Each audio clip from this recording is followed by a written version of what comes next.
Welcome back to the Cal Sports Report. I'm Kate Scott. Now, in honor of Big Game Week, I thought it'd be fun to delve into one specific aspect of the Cal rivalry.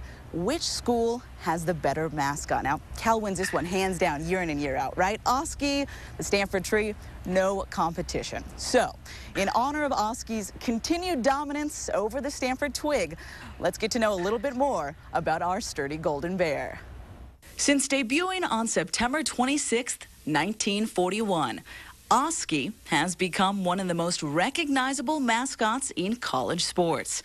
And while the friendly bear has changed his appearance a few times over the years, one thing hasn't changed. Oski remains one of, if not the only secret mascot left in the NCAA. So in order to learn more about the Big O during Big Game Week, we have to delve into his past.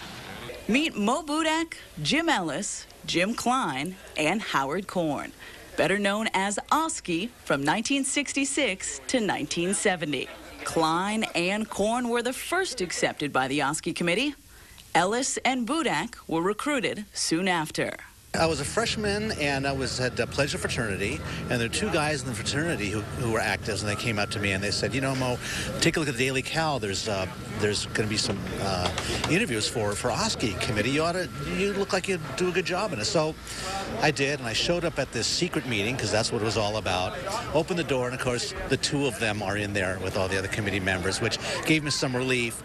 But I conducted the worst interview you could conduct, and they had to help me out. They had to convince the rest of the committee that this guy really is worthy, and they had a lousy interview, so go with him. And it turned out to actually be great, and I became a pretty good Oski. I became chair of the committee in 1969, and so it's been great ever since then, you know.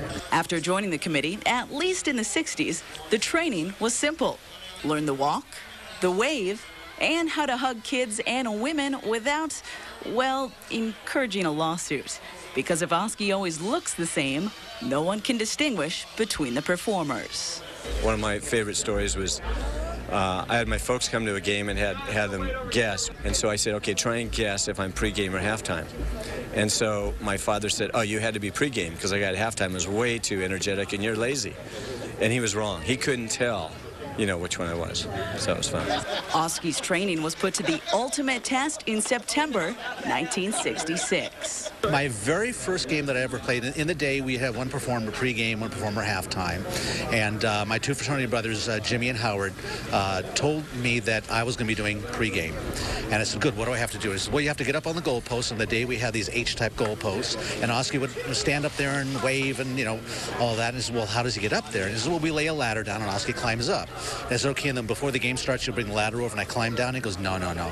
You know, Oski, once they see him up there, that's not Oski's character to climb down. What you have to do is you have to lower yourself, sit down on the crossbar, then hang from the crossbar, and then drop. One of Oski's guards on that fateful day, Jim Klein. And so we had trained Budak how to jump down from the goalpost, and he did it exactly wrong. And I guess hurt his ankle. So he's lying there, and one of the rules was that Oski can't speak. Oski's other guard that day, Howard Korn. So, of course, then you got all the rescue people and everybody concerned about him, and Jim wants him only to talk to him and in whispers so that nobody can really see Oski talking. So he's lying there, and I'm guarding him. I'm going, get up, you know, and he can't. He's shaking his head. He can't get up. So I went over there and I said, come on, are you okay? Can you get up? Soon enough, it was game time. So I'm shaking my head, no. What happened? Point to my ankle. So they delay the beginning of the game. The team doctor comes over. He says, son, you doing okay? Well, we got to take the head off.